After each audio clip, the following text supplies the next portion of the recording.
السلام علیکم دوستو، نواب صادق محمد خان عباسی 1960 سے لے کر 1966 تک بہاولپور کے نواب رہے تھے۔ نواب صادق اپنے والد کے انتقال کے بعد صرف 3 سال کی عمر میں بہاولپور کے نواب بنے۔ ان کے بڑے ہونے تک ایک کونسل نے بہاولپور کے انتظامات سنبھالے رکھے۔ پاکستان بننے کے بعد یہ ریاست پاکستان میں شامل ہو گئی، مگر ایک آزاد ریاست کی حیثیت سے کام کرتی رہی، جس کا اپنا خزانہ تھا۔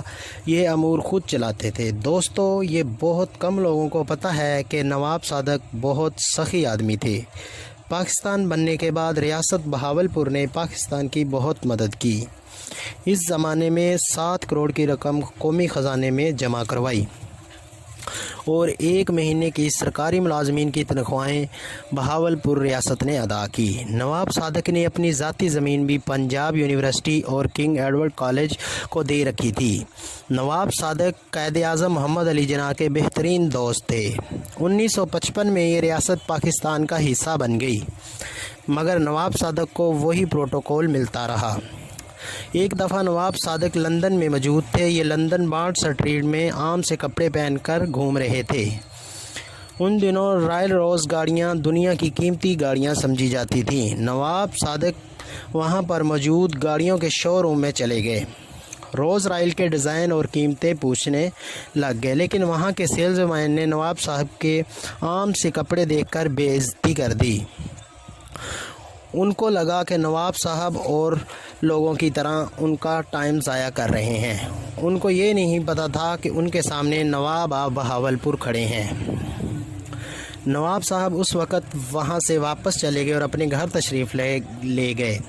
گھر جانے کے بعد نواب صاحب نے اپنے سٹاف سے کہا، رائل روز گاڑیوں کے شو روم میں کال ملاؤ اور ان سے کہو نواب صاحب گاڑیاں خریدنا چاہتے ہیں۔ یہ سنتے ہی شو روم کی انتظامیہ نے وہاں انتظام کرنا شروع کر دیا اور ریڈ کارپٹ استقبال کے لیے بچھایا گیا۔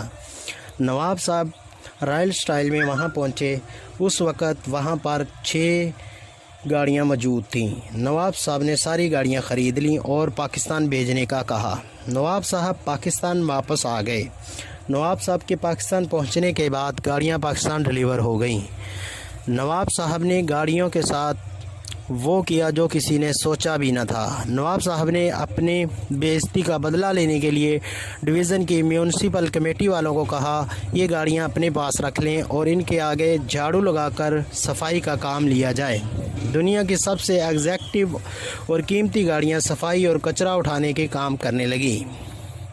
یہ خبر دیکھتے ہی دیکھتے دنیا میں پھیل گئی۔ رائل روز کی انتظامیہ کے لیے یہ بہت بڑا دھچکا تھا۔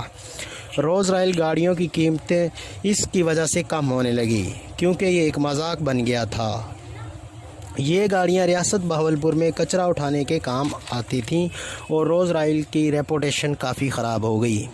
روز رائل نے سارے معاملات کی تحقیق کی اور ایک ٹیلی گرام کے ذریعے نواب صاحب سے معافی مانگی اور نواب صاحب سے ریکویسٹ کی کہ گاڑیوں سے یہ کام لینا چھوڑ دے۔